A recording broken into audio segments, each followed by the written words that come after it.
Bueno, hermano, gracias, gracias por la disponibilidad, gracias por sumarte. Eh, bueno, somos todos oídos. eh, y bueno, Michael Moore, no hace falta que yo lo presente, hermano, vive en la fraternidad de Salta Capital, de la Basílica. Bueno, todo tuyo. Muy bien, muchas gracias Jesús. Buenas tardes a todos, todas y a todes en esta nueva manera de encontrarnos virtual, que bueno, ya se ha hecho casi un modo en muchos de nosotros, ¿no? Evidentemente que no suplanta lo que es la cercanía no sé, del afecto, de verse realmente, de darse un beso, un abrazo de ahí, pero bueno, pero es algo, y creo que, no sé, por lo menos en mi experiencia en estas semanas ha ayudado a cortar las distancias en el sentido que nos ha permitido encontrarnos, de hecho, de una manera distinta, pero encontrarnos. El tema que me pidieron que comparta con ustedes fue a partir de estas tres categorías: éxodo, desierto y promesa. Fue las claves, digamos, que me propusieron para compartir algo con ustedes, y yo le di este título: Repensar la fe en tiempos de pandemia, éxodo, desierto y promesa en nuestro caminar creyente. Creo que Jesús les mandó a todos, ¿no?, la hojita para que vean el esquema con el punteo. Ahí me hacen ok, un punteo más o menos para que pues quizás no se pierdan demasiado lo que voy a decir, unas palabritas claves para que probablemente a medida que yo habla puedan ustedes ubicarlas, o luego cuando tengan que pensar les va a ayudar quizás a recordar, y al final unas preguntitas que compartiremos para la reflexión personal y después para la reflexión comunitaria. Bien, probablemente a muchos de ustedes estas palabras, éxodo, desierto, tierra prometida, les sonarán, por lo menos alguna vez habrán escuchado o algo así. Hace referencia a situaciones y a textos del Antiguo Testamento, ¿no? Digo, aunque no hayamos leído mucho, por ahí Éxodo nos suena algo con Moisés, el Mar Rojo, los egipcios, toda esta cuestión. Porque de hecho hace referencia, sí, a situaciones concretas que vivió el pueblo hebreo. Situaciones que vivió hace aproximadamente 3.200, 3.300 años atrás. Más o menos se ubican estos acontecimientos en el 1200, 1250 antes de Cristo. Pero imagínense, son cosas que pasaron hace más de 3.000 años, que a nosotros nos interesan, pero relativamente. ¿Por qué? Porque en realidad a lo que nos interesa hoy a nosotros, que estamos reflexionando, es lo que nos pasa a nosotros hoy, no lo que le pasó a un grupo de hebreos hace 3.000 años atrás. No somos ni hebreos, ni vivimos en el año 1200 antes de Cristo.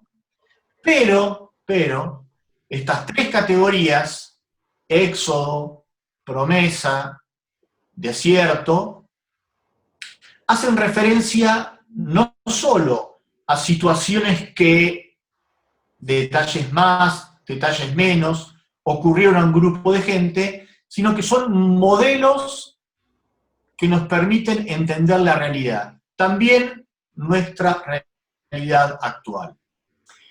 Estas categorías, repito, éxodo, desierto, tierra prometida, o, hablando geográficamente, Egipto, Sinaí, Canaán, o usando verbos, el salir, el atravesar y el llegar, son esquemas de comprensión, categorías, moldes, arquetipos que nos permiten entender también nuestra realidad hoy. Por tanto, yo no voy a hablar de lo que le pasó a Moisés y a ese grupo de gentes hace 3000 años, voy a hacer alguna referencia en tanto y en cuanto nos permita entendernos a nosotros. Pero cuando yo digo que son esquemas o modelos, quiero decir que de alguna manera nos ayudan a releer y a interpretar toda historia. También la nuestra hoy, de jóvenes franciscanos, distribuidos a lo largo y a lo ancho de nuestro país. Nosotros también vivimos situaciones de éxodo, de desierto y de tierra prometida. Linealmente, recordarán, digo esto, aunque no voy a hablar de los libros del Antiguo Testamento, el libro del Éxodo, el libro de los Números, Deuteronomio, que hacen referencia a estos acontecimientos, entre otras cosas porque esto es una nota a pie de página, los libros de la Biblia, y en particular estos libros, en realidad, no quieren contarnos una historia en el sentido que usamos la historia hoy. O sea, uno va a leer un libro de historia el 25 de mayo, de la Revolución de Mayo, y lo que quiere es saber los hechos tal cual pasaron. ¿Por qué? ¿Cómo? ¿Quién? Una foto de los acontecimientos. La Biblia no se mueve en esa dinámica. Más que una fotografía sería una radiografía. Una radiografía. ¿Qué quiere decir esto? Que se nos cuentan ciertos hechos, pero con los ojos de la fe, que serían los rayos X, se nos permite mirar detrás. O sea, lo que pretenden estos libros de la Biblia, contándonos, por ejemplo, esta hazaña de Moisés y el pueblo hebreo, es ver cómo estaba Dios, Yahvé, detrás o en medio de estos acontecimientos. Eso para entender algo que yo no me voy a meter a explicar ahora, pero en realidad estos relatos que están están llenos de momentos portentosos, las aguas que se abren, que se cierran, comida que cae del cielo, en realidad lo que quieren apuntar es a una presencia de Dios en la historia. Entonces, no nos interesa ahora detenernos a decir si fue verdad, no fue verdad, se abrió el Mar Rojo o no se abrió el Mar Rojo, por dónde pasaron, etcétera, etcétera. Porque lo que yo quiero rescatar, que me parece que es lo interesante para nosotros hoy, que no estamos en una clase de Biblia, sino un momento de reflexión pastoral, es usar estos esquemas con estas tres categorías y, apoyándonos en lo que le pasó a los otros, ver qué nos puede pasar a nosotros o cómo nos ayuda a pensarnos a nosotros. Bien, entonces voy a tirar algunas ideas de cada uno de estos tres momentos, de estas tres categorías. Cronológicamente, el pueblo se escapó del faraón, de los egipcios, el éxodo, salieron hacia una tierra prometida. Pero antes de llegar a la tierra prometida, tuvieron que atravesar un tiempo en el desierto. O sea, históricamente, en esto hay una gran base real. Hay un escaparse de alguien, un salir, pero antes de llegar a la meta, al lugar del sueño, hay que atravesar todo un tiempo y toda una región que es llamado el tiempo del desierto. Bien, éxodo, desierto, promesa. Éxodo. En dos palabras, ¿qué fue lo que le pasó al pueblo hebreo que hacía mucho tiempo que vivía sometido bajo otra potencia? Cosa que sigue pasando hoy en tantos lugares de nuestro planeta, ¿no? Un pueblo que sojuzga, que oprime a otro pueblo, que lo tiene como colonia, como súbdito, como esclavo, en la manera que fuera. Entonces, el pueblo hebreo vivía una situación de opresión a través de o por el pueblo egipcio. Los egipcios sometían a los hebreos. Fíjense, esto es interesante, que el pueblo hebreo vivió aproximadamente 300, 400 años oprimidos. Repito, el pueblo hebreo vivió durante 400 años una situación de opresión. O sea, tomó mucho tiempo darse cuenta, concientizarse de que estaban viviendo de una manera que no estaba buena, que no los hacía libres, que los oprimía. Este es un primer dato interesante. El proceso de concientización, de estar viviendo de una manera que no te hace bien y que por eso Dios no la quiere, al pueblo hebreo le llevó mucho tiempo. Porque esta es la primera cuestión para liberarse de algo, para emprender un éxodo, para decidirte cambiar, para irte. Lo primero que tenés que hacer es tomar conciencia de tu situación. Llamémosle situaciones de muerte, situaciones de opresión, situaciones de infelicidad, situaciones de infertilidad pastoral, situaciones de estar estancados, muerte, o sea, la muerte entendido en sentido muy amplio, ¿no? Situaciones de muerte que te oprimen. Esto es lo primero. La capacidad de darte cuenta de cómo estoy viviendo y la diferencia con el cómo podría estar viviendo. Repito, la distancia en cómo estoy viviendo y cómo podría estar viviendo. Ese es el primer punto, mirarme, yo para adentro, mirar alrededor y ponerle nombre a la situación. Después que hace esto el pueblo hebreo, invoca a Dios. Estoy hablando muy esquemáticamente, ¿no? Pero para que sea más sencillo de entendernos. Dado cuenta de cómo estoy, el pueblo hebreo alza la vista al cielo y pide ayuda a Dios. Invoca al Dios liberador. Esto es interesante, por supuesto, que es una perspectiva de fe ya, porque el pueblo sabe, nosotros sabemos que de alguna manera, luego habrá que ver de qué manera, pero de alguna manera Dios está con nosotros. Nos acompaña y nos sostiene en este proceso. Es Dios quien de alguna manera provoca y convoca al pueblo, lo provoca, lo llama desde y lo convoca hasta Dios para emprender este éxodo.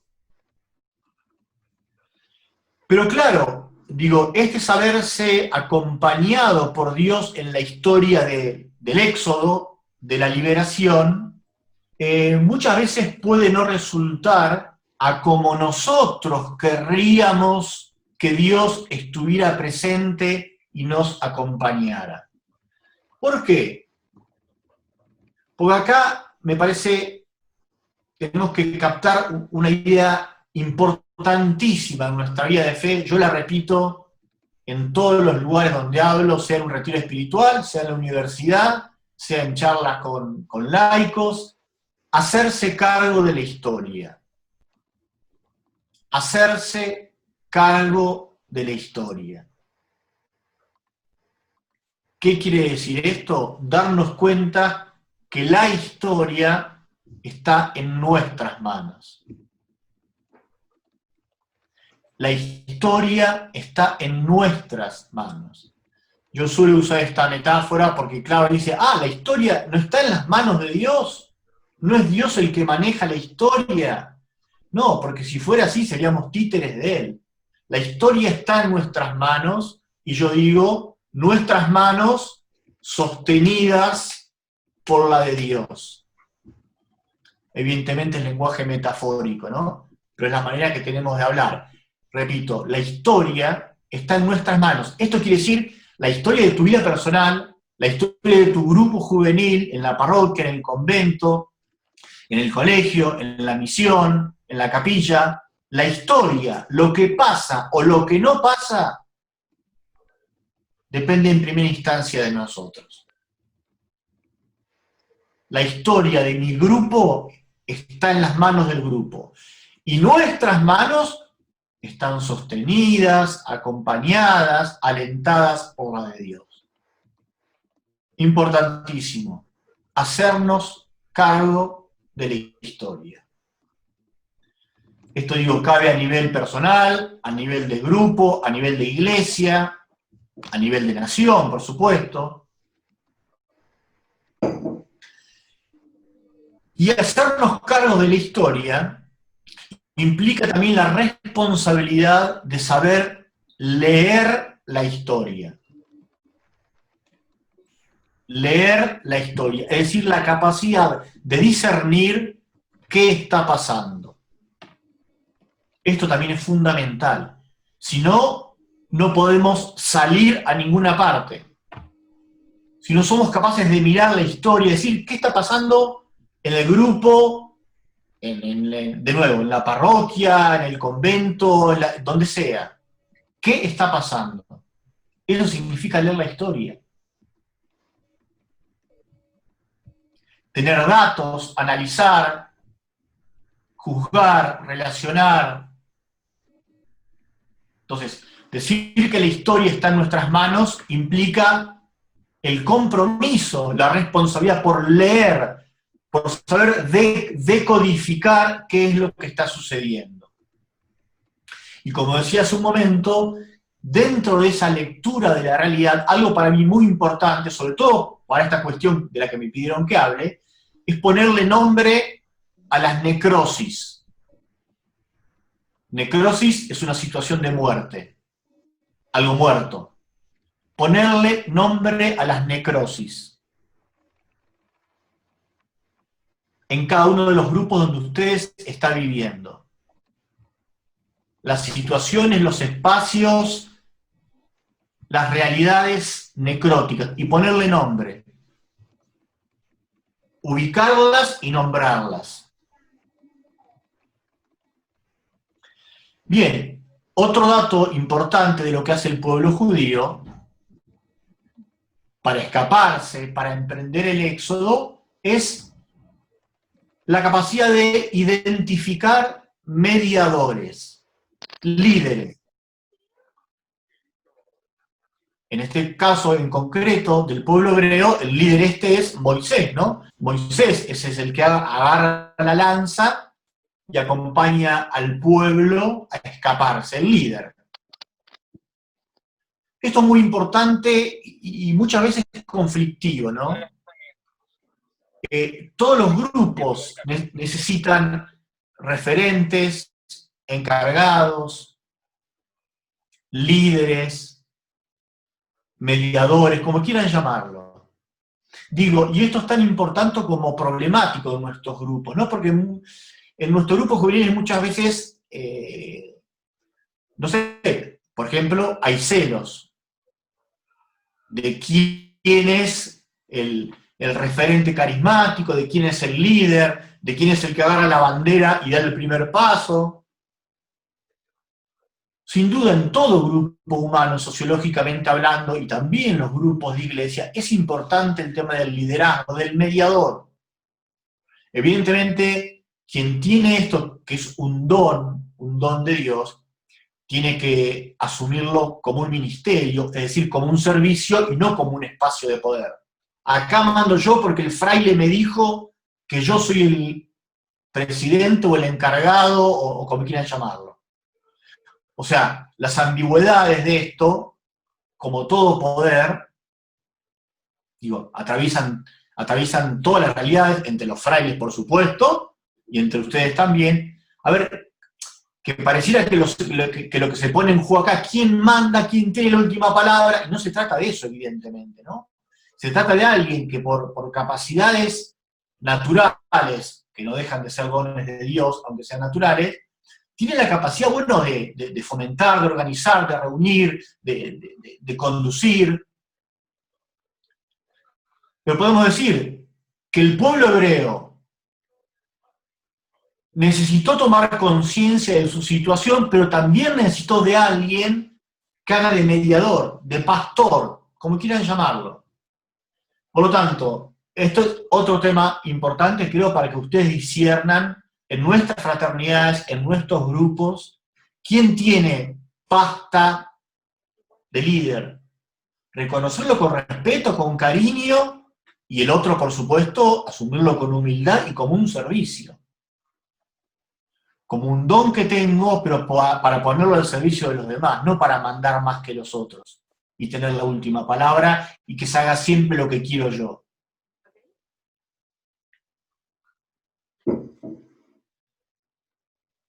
Fíjense qué interesante, cuando uno piensa cómo Dios trabaja en la historia con esto, uno puede preguntarse, ¿y si Moisés no hubiera escuchado a Dios, o no le hubiera hecho caso, digamos? Moisés sintió, digámoslo así, sintió en su corazón que Dios le decía, mirá, date cuenta que estos hijos míos, que esta gente, que este pueblo está viviendo algo que no está bueno, animate, levantate y andá. Y si Moisés hubiera dicho que no, no tengo ganas, tengo miedo, soy incapaz, porque no tengo cualidades, yo soy muy pobrecito, yo no sirvo, ¿qué hubiera pasado? Evidentemente, sobre hipótesis no se escribe la historia, pero lo que quiero decir es la importancia de la libertad del hombre de aceptar o no aceptar lo que él descubre como desafíos y como invitaciones de Dios en la historia. De mismo modo, podemos decir qué hubiera pasado si María hubiera dicho no, qué hubiera pasado si Jesús hubiera dicho no al estilo del mesianismo, qué hubiera pasado si Pedro, que dijo que no más de una vez, pero bueno, al final aflojó, hubiera quedado estancado en su no. O sea, subrayo la importancia de ustedes, de cada uno de ustedes, y de la decisión que hacen desde su libertad. Sin ustedes no se construye la historia de salvación. Así de simple, así de importante. Sin ustedes no se construye la historia de salvación en los lugares donde ustedes están hoy. Bien, y la última nota del Éxodo será salir, ponerse a caminar, echarse a andar, ni más ni menos. Que es una decisión de la voluntad con todos los miedos que puedan atravesarnos y paralizarnos. El pueblo hebreo seguramente también, cuando Moisés dijo, bueno muchachos, agarren sus bártulos que nos vamos, generó esto también mucha inestabilidad en la gente. Entre otras cosas porque no tenían nada demasiado claro, dudaban de sus fuerzas, de sus posibilidades, de una tierra prometida, pero era promesa, que no sabían bien cómo sería. Echarse a caminar. Bien, este es el primer momento del Éxodo entonces. Fundamentalmente, reasumo, tomar conciencia de las situaciones de muerte, de opresión,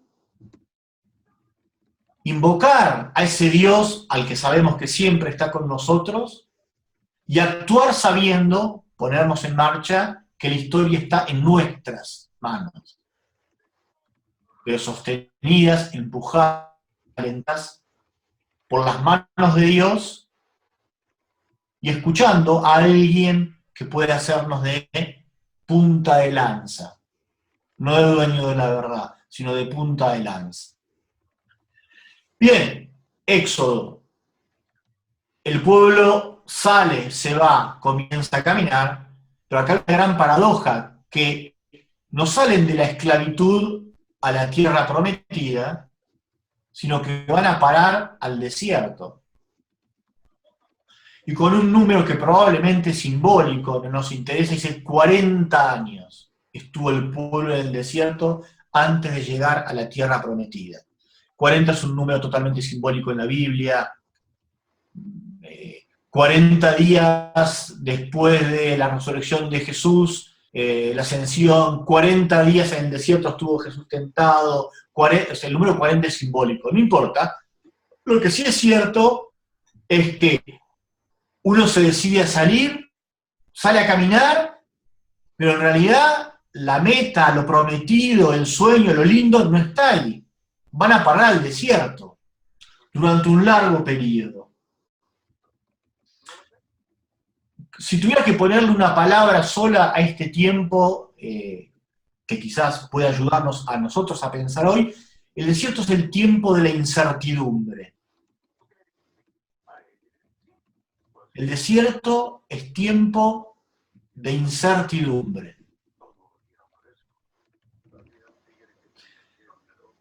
En la tradición bíblica y en otras culturas también, la imagen, la metáfora del desierto, que además de ser un lugar geográfico, es una metáfora, es un símbolo, siempre entremezcla como un lugar de vida y de muerte, de posibilidad de crecimiento, pero también de vuelta atrás.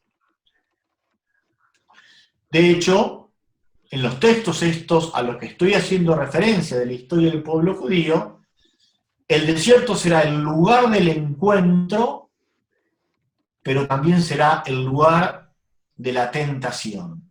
Las dos cosas. En primer lugar, el lugar del encuentro. ¿Por qué? Porque aquí, en esta etapa, se consuma, se ratifica lo que llamamos la alianza. ¿Recuerdan la alianza en el Sinaí? Moisés con Yahvé, la tabla de los mandamientos. A ver, ¿qué me parece interesante acá? Digo, es el lugar donde el pueblo hebreo hace un pacto con Dios, o mejor dicho, Dios con el pueblo hebreo. Es el lugar del pacto. El encuentro y el pacto. Chocan los cinco. Dios y los hombres. Ustedes serán mi pueblo y yo seré su Dios. Esto es interesante también, digo, para que lo pensemos nosotros, porque Dios también nos invita a nosotros a entrar en alianza, en diálogo. En una alianza quiero destacar dos cosas nada más. Dos cosas de lo mucho que se podría decir de la alianza. Primero, recordar siempre que la alianza es asimétrica, ahí se lo puse. Asimétrica, ¿qué quiere decir? Que es entre dos realidades dispares, que no están al mismo nivel, Dios y el hombre. Es asimétrico. ¿Pero por qué es asimétrica? Evidentemente, no es porque Dios es más grande que el ser humano, lo cual es cierto. Es asimétrica porque en realidad el pacto no es yo voy a ser su Dios, pero solo en tanto y en cuanto ustedes sean mi pueblo y me sean fieles a mí.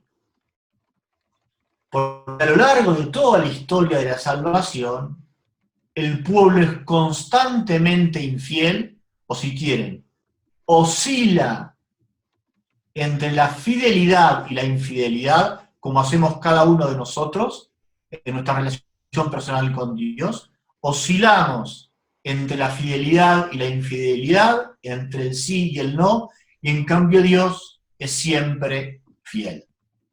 Es inamovible en su promesa irrevocable de estar con nosotros. Por eso digo que la alianza es asimétrica. No es como nuestros pactos, alianzas, te doy para que me des, y si no me das o yo no te doy, se rompe la alianza, se quiebra y ya está, no hay más pacto. A lo largo de toda la historia de la salvación del pueblo judío y de la historia de la salvación de cada una de nuestras comunidades, Dios es el que siempre está y sigue siendo siempre fiel y está siempre dispuesto a renovar una y otra vez la alianza.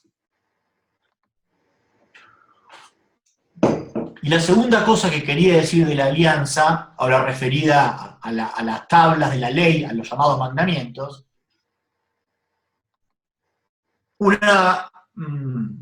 a ver, no sé si es lo más importante de la revelación judaica, pero que el amor a Dios, con el cual el pueblo entabla esta relación, el amor a Dios solo se corrobora, se ratifica, se prueba, se confirma en el amor al hombre.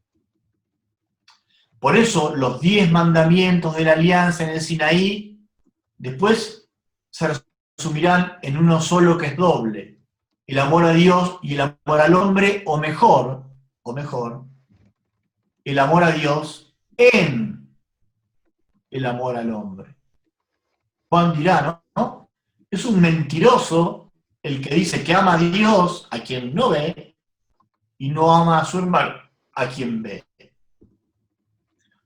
Estas dos cositas de la alianza, las tiro así, me parece interesante retenerlas. Lo de la asimetría y lo de que la alianza centrada en el amor une indisolublemente el amor a Dios y el amor al hombre. Evidentemente a todos nosotros, empezando por mí, nos cuesta mucho menos amar a Dios que amar al hombre.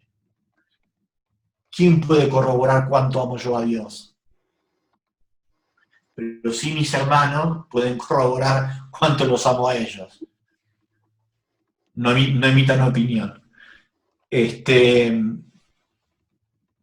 Pero bueno, esto es lo genial, lo grandioso del cristianismo, de no separar, estos dos mandamientos, o de poner como criterio de verificación el amor a Dios que decimos profesar. Bien. Bueno, el lugar por una parte, en positivo, entonces, el desierto es el lugar del encuentro y de la alianza. Pero por otra parte será el lugar de la tentación. Tentación que podemos imaginar. Un pueblo que se escapa de un opresor, pero donde medianamente estaban bien. ¿En qué sentido? Eran esclavos, pero tenían techo, casa y comida, podemos decir.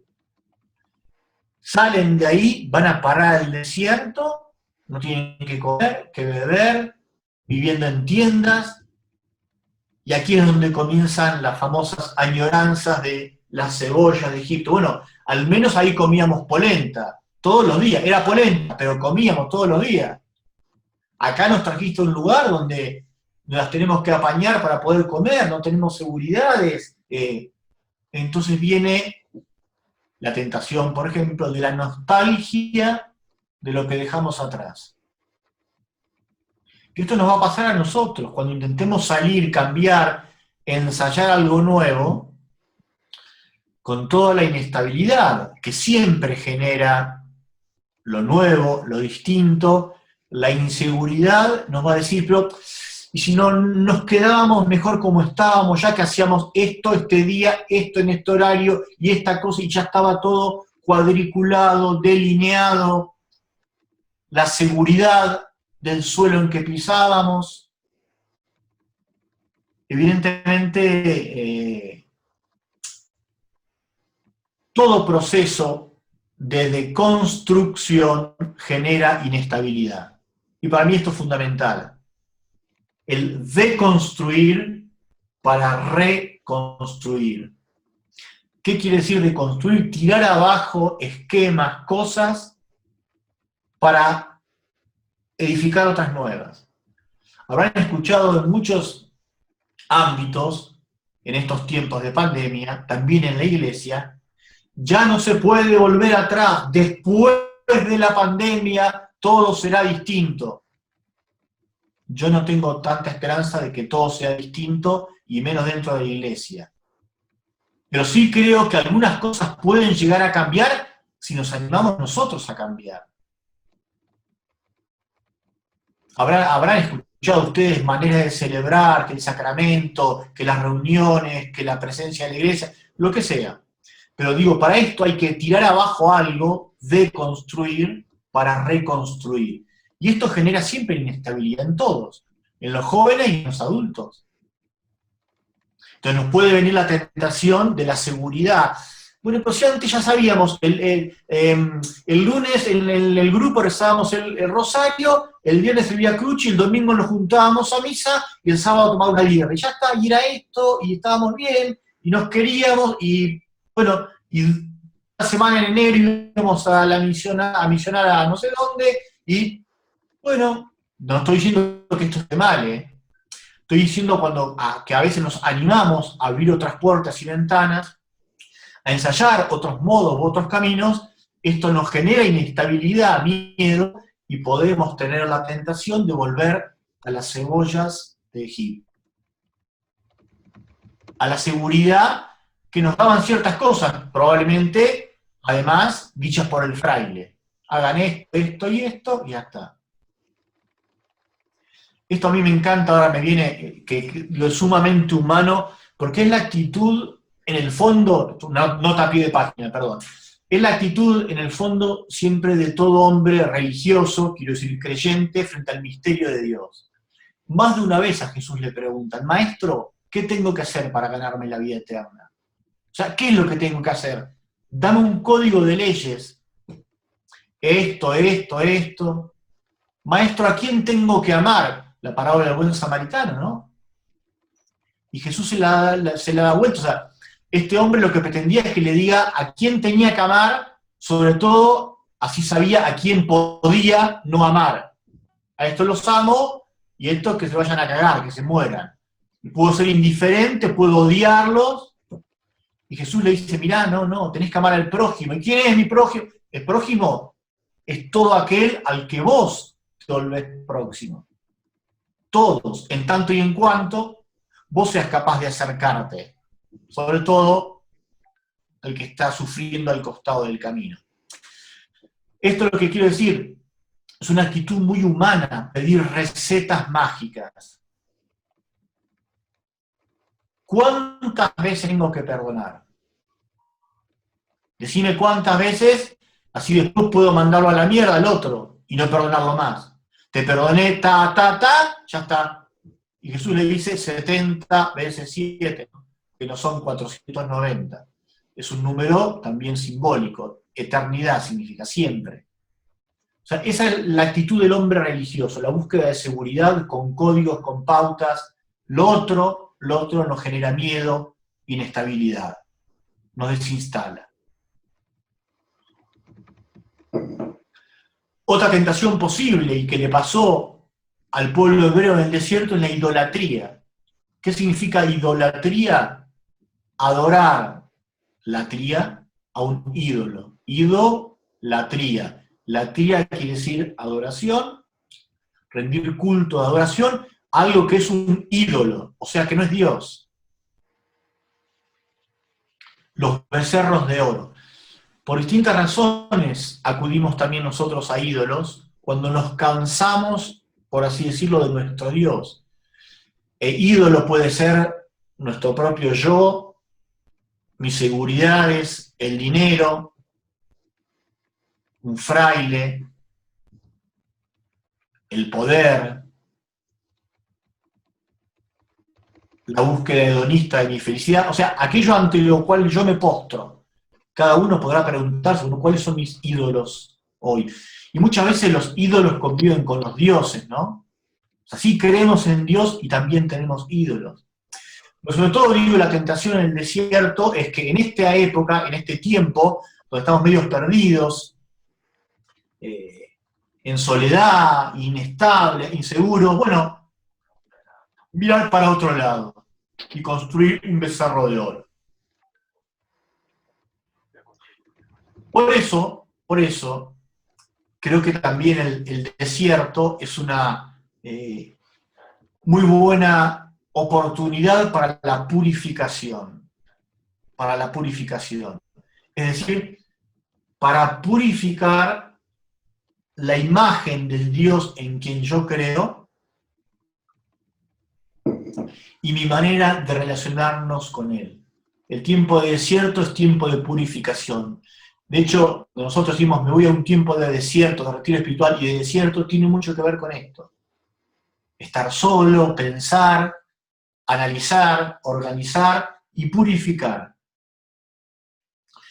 Probablemente en nuestros tiempos, y quizás estemos viviendo ahora como iglesia un tiempo de desierto, que puede servirnos, repito, para purificar aquello en lo que creemos y aquello en lo que quizás deberíamos dejar de creer. Y aquello en lo que quizás deberíamos creer más y no estamos creyendo. Y la última breve nota que se me ocurre con esta cuestión del desierto es que acá empiezan a aparecer en Israel los profetas. Si bien van a ser más importantes en la época luego del exilio, pero acá empiezan a aparecer algunos profetas. ¿Profeta quién es? Profeta no es el adivino, el que mira y lo que va a pasar adelante.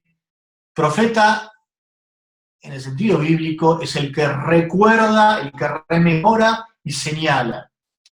Ante todo, el profeta es el que al pueblo de Israel en los momentos de crisis le hace rememorar, recordar, es decir, volver a pasar por la memoria y por el corazón, rememorar, recordar lo que Dios fue para ellos. No te olvides de quién fue Dios para vos. El profeta hace recordar eso y a partir de eso señala para dónde hay que caminar. Amén de su labor, por supuesto, de anunciar y denunciar. Pero digo, en los momentos de desierto, la importancia de los profetas. ¿Tenemos profetas en nuestros grupos? En los momentos de desierto, gente que nos ayude a recordar, a empujar. El profeta es un mediador también, como lo fue Moisés, ¿no? Considerado más un patriarca, pero es un mediador también. En la época del desierto, el mediador del profeta, que nos ayude a recordar y a alentar para seguir adelante. Y el tercer momento es la tierra prometida. La promesa. Porque evidentemente, en el primer momento, hablamos de liberación. Pero nos preguntamos, ¿liberación de qué y para qué? Ya dijimos, hay que poner nombre, liberación de qué. ¿Cuáles son las opresiones, las necrosis que tenemos que eliminar? Liberación de. ¿Pero para qué después? ¿Estar libres para qué?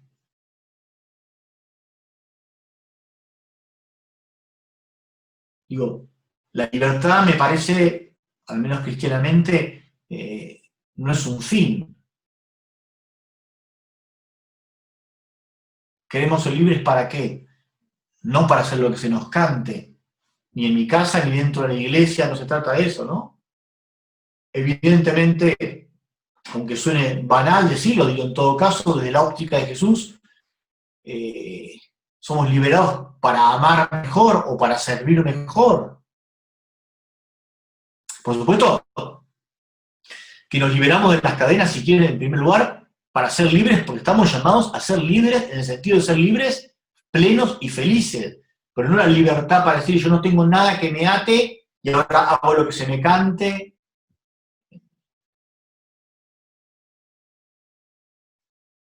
Nos liberamos de cosas que nos impiden crecer, madurar, ser felices, como quieran llamarlos, pero no solo para ser feliz yo, egoístamente, sino que me libero de cadenas para poder trabajar mejor también en la construcción del reino. Libres para amar, libres para servir, como quieran llamarlo.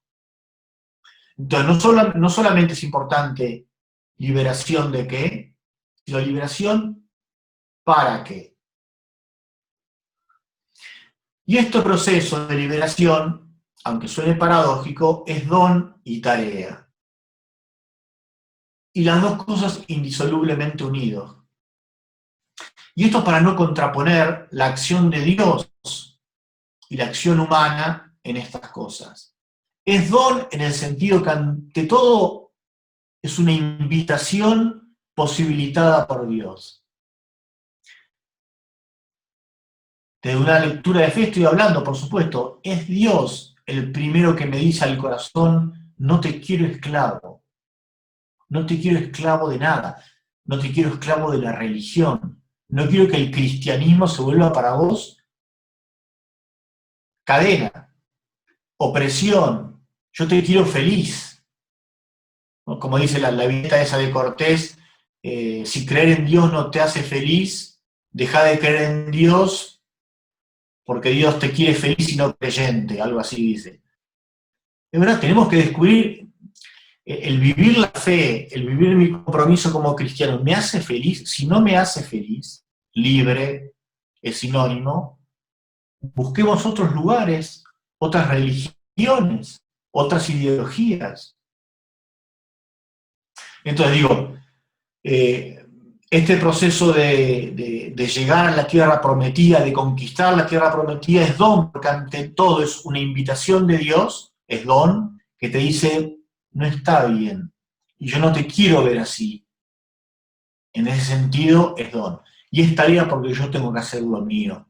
Dios jamás actúa en la historia violando las libertades, ni de los individuos, ni de los grupos. O sea, dicho en bruto, el grupo juvenil de cada uno de ustedes será lo que ustedes quieren que sea. Ustedes, y por supuesto el contexto que los acompaña de los frailes o quienes fueran, ¿no? Pero quiero decir, no podemos achacarle la responsabilidad de lo que no funciona a Dios. Es tarea nuestra, es don, pero también es tarea nuestra. ¿Y qué es la tierra prometida? Claro, esto suena demasiado quizás a paraíso, a utopía.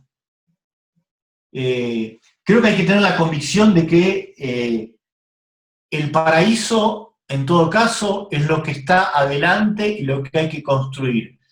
Probablemente ustedes habrán escuchado más de una vez los primeros capítulos del Génesis de la Biblia, donde se habla del paraíso original. Evidentemente es un lenguaje mítico, nunca existió un paraíso perfecto, un mundo ideal, donde todos estaban bien con todos, el hombre con Dios, el hombre con las criaturas, después vino el pecado original, se pudrió todo, después vino Jesús, más o menos lo arregló. La utopía del paraíso, que narra Génesis 1:11, es lo que está al fin de la historia, no al inicio. Es decir, es lo que estamos llamados a construir. La utopía de la fraternidad, de la minoridad con la que soñó Francisco, algo anticipó él en el medioevo, es lo que estamos llamados a construir sabiendo que nunca lograremos construirla y vivirla perfectamente en armonía en este mundo, en esta vida. Por eso, llegando a la tierra prometida, hay que ser muy realistas. A esto los invito también a ustedes, que lo tengan como criterio en cada uno de sus grupos, en lo que vayan a planear, en lo que estén soñando, el tema del realismo. Evidentemente podría decir el realismo supone, aunque no querramos, la oscilación muchas veces entre la ilusión y la desilusión.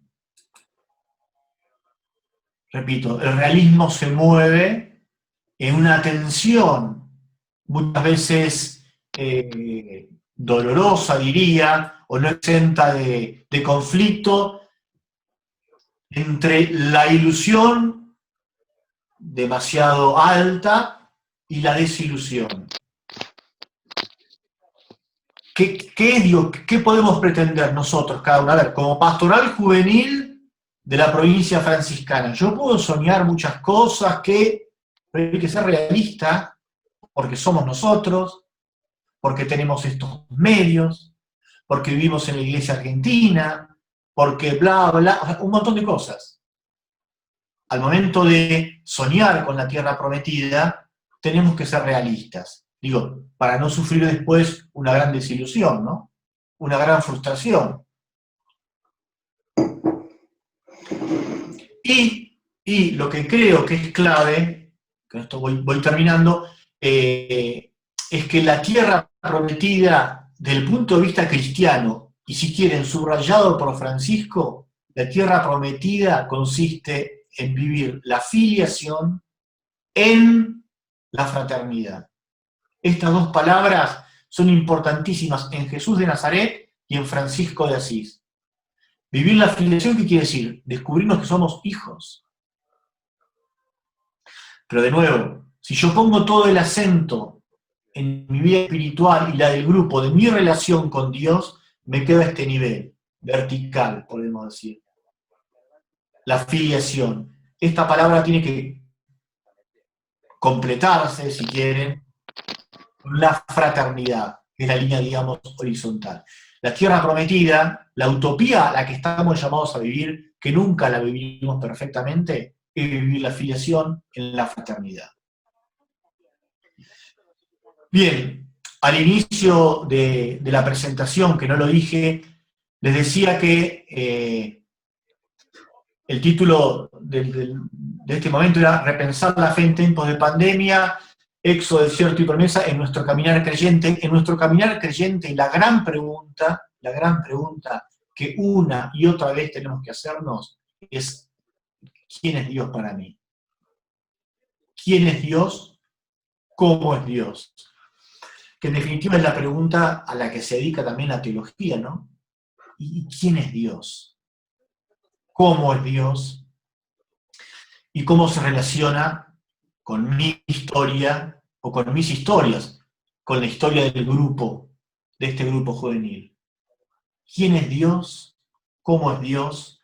¿Y cómo se relaciona con nuestras historias?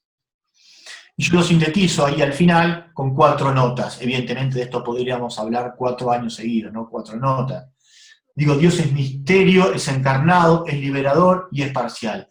¿Qué quiero decir? En primer lugar, Dios es misterio, es que es una realidad que siempre nos superará. Misterio no porque es algo que no podemos entender, oscuro, sino que es algo que siempre nos sobrepasa. El misterio es lo que nos excede. El misterio es lo que nos excede. Por lo tanto, nunca lo podemos abarcar, nunca lo podemos definir, nunca podremos de comprender totalmente a Dios, ¿no? Tenemos que desconfiar de todos aquellos que nos presentan como si tuvieran a Dios en el bolsillo y nos dicen: mira, Dios es esto. Uno puede asomarse al misterio, intuir, caminar, pero Dios siempre será misterio. Y para los cristianismos, la segunda nota, Dios es encarnado. ¿Qué quiere decir en sencillo? Dios metió, a través de Jesús, Dios metió los pies en el barro de nuestra historia. Dios es un Dios comprometido con la historia. Está encarnado, sufre, goza, nace y muere con nosotros. Y por eso, tercera nota, es un Dios liberador. Porque si hay algo que Dios quiere, es precisamente, me parece, la liberación del hombre, la libertad. Pero la liberación no para estar libre y hacer lo que querramos, o adorar a cualquier Dios, o adorarnos a nosotros mismos, sino una libertad para poder servir mejor. Es un Dios liberador. Así se demostró con Moisés, así quiere seguir siéndolo hoy con nosotros. Y lo último, que es un Dios parcial, que esto suena raro, ¿no? ¿Qué quiere decir? Que si esquemáticamente hablamos de que siempre en la historia hay opresores y oprimidos, hay alguien que está arriba y hay alguien que está abajo, hay alguien que hace sufrir y hay alguien que sufre, victimarios y víctimas, Dios está siempre del lado de las víctimas. Es parcial en ese sentido. Dios es parcial. Nos ama a todos, sin duda. Mal que nos pese, Dios ama a las víctimas y también ama a los victimarios. Pero la manera de amar a Dios a las víctimas es estando de su lado, tomando partido. La manera de amar a Dios a los victimarios es denunciándoles, diciéndoles, esto no te hace bien a vos, ni hace bien a los demás. Bien, hasta acá yo. Ahí les dejo algunas preguntas, son justo y media. Creo que las preguntas son bastante claras. ¿Qué situaciones estoy viviendo hoy en mi comunidad, sea la que sea, de las cuales tenemos que liberarnos y salir? O sea, si pensamos el tema del éxodo, ¿cuáles son las necrosis?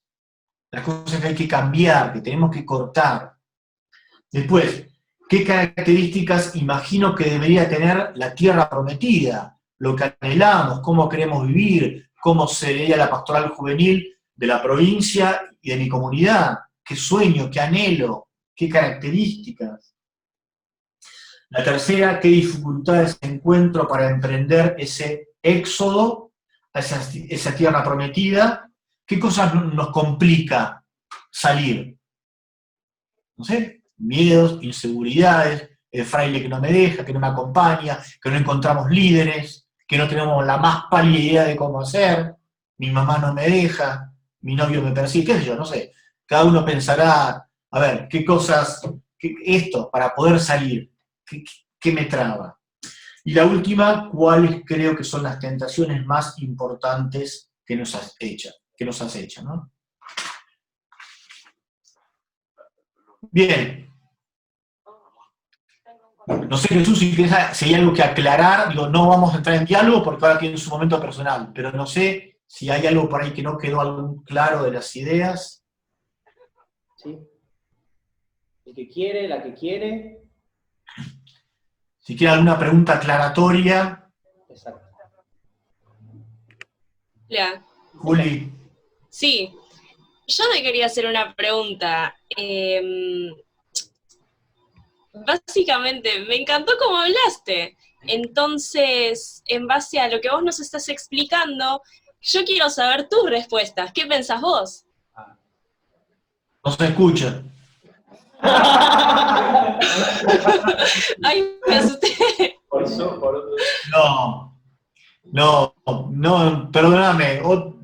Sabes que yo tendría 4 horas para explicarte lo que yo pienso, siento, un montón de cosas, pero no es que quiero esquivar la pregunta, no solo por cuestión de tiempo, sino que acá lo interesante es que cada uno de ustedes que son de distintas ciudades, yo te puedo dar mi respuesta como fraile de 55 años, que se dedica a la teología, que vive en Salta, pero es totalmente personal, digo, que quizás podría ser interesante a nivel anecdótico, que te cuente mi experiencia, pero digo, no tengo ni tiempo ni posibilidades, y no va a servir, porque lo mío es muy distinto a lo que estás viviendo vos. ¿De dónde sos vos? De Ciudadela, Buenos Aires. Ciudadela. O sea, son realidades totalmente distintas, lo que pueden vivir en la parroquia San Antonio, en el colegio, o en Santa Clara. Lo que te puedo decir es que yo estoy convencido que yo en mi vida personal y con mi comunidad de Salta estoy convencidísimo que tenemos que salir de muchas cosas, el éxodo, que también tenemos problemas para atravesar el desierto, y yo sueño con una iglesia distinta, con una teología distinta, con una orden distinta, y con un Michael distinto también, ¿no? O sea, estas 3 cosas que me las propusieron, no las elegí yo, estos temas, a mí me interpelan profundamente también. Pero digo, para mí lo más rico, Juli, no es que quiero esquivar el bulto, es que ustedes ahora un rato cada uno piensen y después lo que van a compartir entre ustedes. Ahí Macarena levantó la mano. Hola, ¿qué tal? Buenas tardes. No sé si se me escucha bien. Sí. Me quedé con este concepto de que Dios es parcial. Quería preguntar, como más que nada, ¿en qué nos afecta esta como característica de Dios a nosotros en cuanto a la percepción de los demás? Como esto bueno, no sé si se entiende. Sí. ¿De dónde sos, Karena, vos? De Capital, Buenos Aires. Yo, perdón, que le estoy mirando las caras, a casi ninguno conozco personalmente, y bueno, una pena esto, que en el encuentro más si uno puede hablar, preguntarse, bueno, está muy bien la pregunta, ¿en qué nos compromete? Está bueno. Y la respuesta muy sencilla, me parece. Que tenemos que intentar estar del lado del que Dios está. Así de simple e interpeladora, ¿no? No siempre estamos del lado de la víctima nosotros, por lo que sea. Y no digo porque nosotros seamos victimarios, pero en muchas situaciones, de todo tipo que vemos, no sé si nos ponemos del lado de la víctima. La pregunta está muy bien, porque la respuesta es, y tendremos que intentar estar del lado de la víctima. Pero digo, no para que esto es muy difícil también. Aclaro, en primer lugar, este concepto de Dios parcial, a mí cuando lo leí la primera vez, me chocó mucho. Dije, apa, es de John Sobrino, no es mío, de un teólogo latinoamericano, que habla del Dios parcial. Me pareció genial. Pero claro, es muy incómodo para nosotros, porque nos obliga a preguntarnos constantemente de qué lado estamos. Y la respuesta es esa. Tenemos que intentar estar del lado del que estuvo Dios, o en concreto, que estuvo Jesús. Jesús estuvo siempre del lado de los excluidos, de los enfermos no aceptados, de las mujeres no aceptadas, de los paganos o increyentes no aceptados. Y desde ahí habló, e intentó sentar a todos en la mesa del reino, ¿no? Que esto también, digo, lo digo así, nomás, pero digo, claro, cuando uno habla de estas cosas, y que Dios ama a todos, y que y aún te dicen, me han dicho un montón de veces, yo en el cielo o en la mesa del reino no me quiero sentar con Videla, digo, con quien fuera, ¿no? O con Hitler, o con el violador que mató a... Bueno, para pensarlo. Pero eso es lo que se me ocurre como respuesta, Macarena. Gracias. Noé de Mar del Plata. Buenas. Hola, Michael. ¿Quién no veo bien? No veo que no sé, pues tengo 3 páginas de... ¿Quién está hablando? Noelia de Mar del Plata. Para que después no me apareces ¿Me acá. encontraste? Acá te estoy saludando con la mano. No, es que no estás en la pantalla. Ahora, esperá, a ver. De nuevo. No, porque tengo 3 pantallas que tengo que moverlas. A ver, ¿dónde está? Kiki. Si no, ponemos la pista del hablante y... ¿En qué pantalla estás? A ver, moví la mano de nuevo. Ahí está, ahora sí. Ahora sí. ¿Encontraste? Sí, sí. Ahí está. Bueno. Por lo menos para mirarte. Bien, no, siguiendo un poco con la pregunta que te hicieron recién, en esta característica de Dios parcial, que agradezco haberla como recibido como enseñanza, digo, de parte de los frailes que han pasado por la comunidad de Mar del Plata. Es algo que lo creo y que estoy convencida, y me parece, digo, que la experiencia en la historia da muestras de eso, por lo menos para mí. Percibía en este último tiempo de cuarentena, a través de las redes, de los medios, y con cosas que estuvieron pasando a nivel país, y particularmente en la provincia de Buenos Aires, como una cierta romantización por momentos, ¿no? De la pobreza y de situaciones vulnerables, ¿no? Como percibiendo de mucha gente, que estoy muy convencida de que no creen que Dios es parcial, como esta especie de romantización de la pobreza y de la vulnerabilidad, ¿no? Entonces mi pregunta era, que me la pregunto a mí, en realidad, como para mí, para la iglesia y para la gente con la que uno comparte el camino de la fe, ¿cómo hacer para seguir compartiendo con personas que no creen que Dios es parcial? O por lo menos creen que Dios no hace una opción explícita por los pobres, ¿no?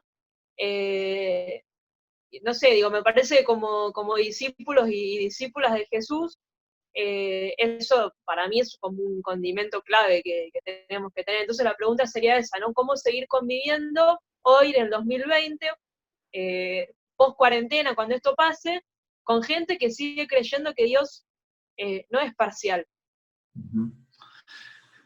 Te respondo como diría el Chavo, como hacen los tontos. Te respondo a tu pregunta con una pregunta. ¿Cómo hizo Jesús? Dando la vida. No, está bien, por supuesto, pero después digo, con la gente que él predicó esto, miren, mi Dios, Abba, es así. Nada, digo, me parece, predicó y el que tiene oídos para oír, que oiga. ¿Qué quiere decir? Que vos no podés convencer a nadie de la fuerza de que Dios es...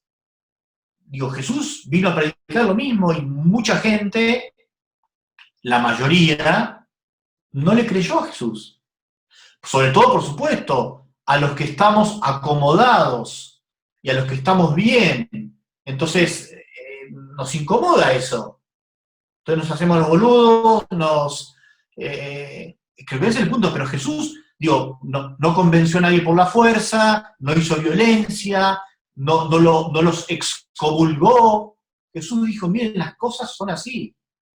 Dijo de 1000 maneras y con 1000 gestos, repitiendo siempre lo mismo. Digo, a Jesús, con todo respeto, Jesucito, no se le cayeron muchas ideas. Dijo siempre 3 o 4 cosas clave y dio vuelta. Y sus palabras, sus gestos, iban a reafirmar esto siempre. Y la gente no...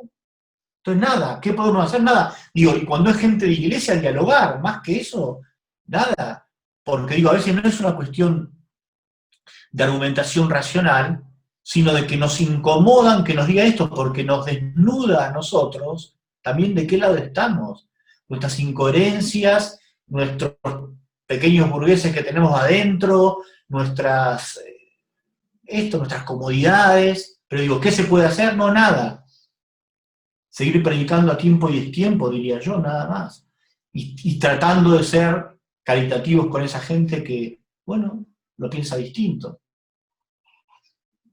Bien, gracias. Caro Mati. Ya llegó cuarto. Bueno, yo quería hacer una pregunta, no sé si me escuché bien, con Sí. respecto a por qué separar y por qué decir que la tierra prometida, esto es siempre lo que está por delante, y por qué no, si es lo que está por construir, por qué no puede ser el proceso, por qué no podemos vivir como la promesa de Dios en el proceso, y, o sea, siento que de esa manera se pierde como la importancia y lo grato del proceso. Como que siento por qué no pensarlo como el desierto, un lugar donde de tierra prometida, no entiendo. No, ¿Por qué perfecto. separarlos? Sí. No, primero porque preguntarle a Jesús me dijo que hable de 3, él me dio, tenés que hablar, me dijo de Éxodo, así que preguntarle a Jesús. No, pero se da en el Antiguo Testamento, y a ver, es verdad, si querés, a ver, si te entendí también tu inquietud, evidentemente cuando decimos la tierra prometida, no es lo que está en el futuro y que nunca viene. Acá se da la tensión misma de cuando Jesús habla del tema del reino. Ustedes recordarán que muchas veces dice, el reino ya está, y otra vez se dice, el reino está por venir. ¿Es presente o es futuro? Los teólogos hablarán del ya, pero todavía no. ¿Qué quiere decir esto? Que ya hay señales de reino, de vida, de promesa, pero todavía no plenamente. Y está bien lo que decís, porque creo que tenemos que aprender a descubrir, a gozar y a celebrar de los signos del reino, de vida, de plenitud, de fecundidad que ya vivimos. Si no, vivimos pensando siempre en el mañana y frustrados respecto al hoy, que nos puede pasar también, ¿no? Hay que descubrir, aún en el tiempo del desierto, la presencia de Dios, como también Dios estuvo presente en medio del cautiverio. Evidentemente, de una manera distinta a como lo estuvo presente en el tiempo del desierto y como lo estará en la tierra prometida. Pero es verdad, digo, lo que decís, tenemos que aprender a descubrir hoy. De hecho, sí, podría haber sido inclusive una pregunta, no se me ocurrió. Si estamos en tiempo de desierto, ¿qué señales de la tierra prometida estamos viviendo hoy? Eso es lo que quería decir, o sea, al final estamos en tiempo de desierto, pero este momento estamos construyendo y por ende estamos en tierra prometida. Sí, a ver, igual de todas maneras, esto no es que... a ver, es circular y son momentos gráficos. Éxodo Constantemente en la vida vivimos en esto. A ver, en tu relación con tu papá y con tu mamá, con tu novio, con tu amigo, puedes aplicar esto. Vivimos constantemente, saliendo, pasando y llegando y volviendo. ¿Sabes qué? Es la misma dinámica de vida, muerte y resurrección de Jesús. Vivimos viviendo, muriendo y resucitando, circularmente. Y tenemos que intentar descubrir a Dios en los momentos de vida, en los momentos de muerte y en los momentos de resurrección. En los momentos de esclavitud, Dios está cuando yo soy esclavo y pecador. Dios está cuando yo creo que no está y todo es desierto. Y Dios está, por supuesto, cuando estoy viviendo un momento de alegría, de felicidad y plenitud, donde siento que estoy lleno de Dios, etcétera, etcétera. Buenísimo, gracias.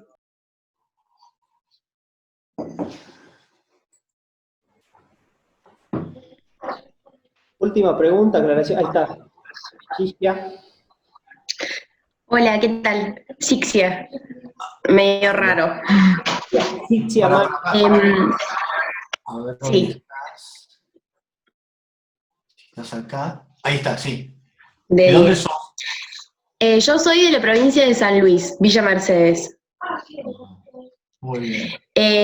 Me quedó como por ahí volando esto que hablaba Noé, de cómo aceptar mensajes de gente que quizás romantiza la pobreza y todo esto que está en las noticias con esto del coronavirus. A mí antes me pasaba de que por ahí uno cuando dicen que cuando uno tiene ese encuentro con Dios, lo primero que quiere hacer es darlo a conocer. Y a mí me encantaría que quizás todas las personas tengan una fe activa o compartir a Dios desde ese momento, pero también el camino de creer en Dios es respetar que cada uno tiene sus tiempos distintos. Quizás a mí el amor de Dios me llegó en un momento distinto al de mi novio, por ejemplo, y a mí me encantaría compartir ciertas cosas en la fe, pero sin embargo respetar que su momento es diferente al mío. Obviamente, como todo, respetar distintas opiniones, distintos momentos, pero por ahí esto, como que tu mensaje de Dios es mucho más importante cuando el otro no tiene la misma fe que vos. Entonces ahí está siendo puesto a prueba. No te entendí la última parte, perdón. Como que vos estás haciendo a prueba, digamos, tu mensaje para manifestar ese mensaje de amor, mucho más cuando el otro quizás no lo cree o no lo tiene. Entonces, es como todo, respetar las opiniones, respetar a aquel amigo que no piensa igual a vos, pero sin embargo eso, Dios en cada persona tiene momentos diferentes para manifestarse. Eso es lo que le quería decir a Noé. Y después respecto a este Dios parcial, a mí me habla mucho de cómo reconocer a Dios en el hermano. Por ejemplo, a mí antes me causaba pena quizás esa persona que venía y me pedía plata o me pedía un plato para comer. Y bueno, parte de entender este Dios parcial es reconocer a Dios en el hermano, reconocer a Dios en esa persona que te pide algo, reconocer a Dios en un mate, en un consejo con un amigo. Eso es también entender para mí el Dios parcial. Sí, no, está bien lo que decís, estoy totalmente de acuerdo, reconocerlo en todas partes, pero a lo que hacíamos hincapié acá es algo dando un pasito más allá de que en toda la vida, en todas las circunstancias, en el trabajo, en el estudio, en la familia, en la iglesia, digo, hay situaciones de lucha, donde uno hace sufrir al otro, donde uno es víctima y el otro es victimario. Y Dios toma partido del lado de aquel que está sufriendo. Claro, de hecho, exacto. Dios estuvo presente en la víctima más inocente de la historia, que fue Jesús de Nazaret. No estuvo del lado de los victimarios, ni de los sumos sacerdotes, ni de los soldados romanos. Estuvo del lado de la víctima. Ese es el otro pasito que dábamos. Claro, en lo más pequeño, en lo más humilde. Sí, sí. Y lo que está abajo, digo, pequeño, humilde, y que está siendo sufriendo violencia por alguien o por algo. Muchas gracias, hermano. Gracias, Michael, por ayudarnos a pensar, por darnos estas claves, bellas claves para esto, emprender y que reactivar. Era como muy, sí, así que te agradecemos mucho por el tiempo, por la posibilidad que nos brindás también de seguir como caminando juntos.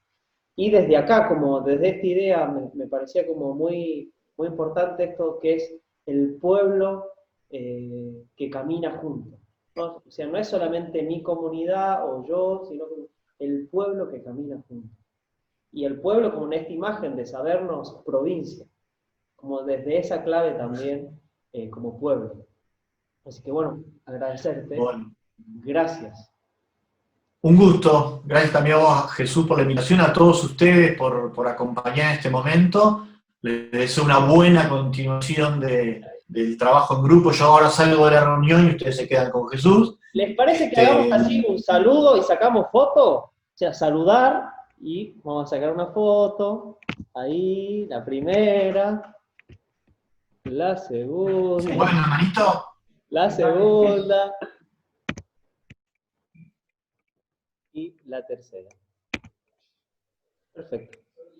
Bueno, gracias, Michael, nuevamente. Bueno, buena continuación, un abrazo a cada uno. Gracias. Gracias, Michael. Bueno, queremos acercarles también un saludo. Mandó Daniel, nuestro ministro provincial. Quería como saludarnos, quería como decirnos unas palabras. Hoy personalmente nuestro hermano está acompañando a su mamá, Inés, que está muy enferma, está en terapia intensiva. Es que él, en teoría, quería estar con nosotros, quiere estar con nosotros. Presencialmente ni virtualmente está, sí, con todo el deseo y el cariño que nos tiene a todos, está. Y nos acercó unas palabritas. Dice así: qué bueno que podamos animarnos juntos en este espacio original, en este tiempo histórico. Ustedes, con la frescura, el entusiasmo y la creatividad, son protagonistas fundamentales de este tiempo. Que la sonrisa, el canto y la palabra de cada uno sean puentes de esperanza y de confianza. Gracias y saludos a sus comunidades y familias. Mi oración y compañía, ánimo, esto también pasará. Daniel Fleitas. Bueno, hermanos, abrazo grande, nos reencontramos, ¿sí? Muchas gracias. Chao.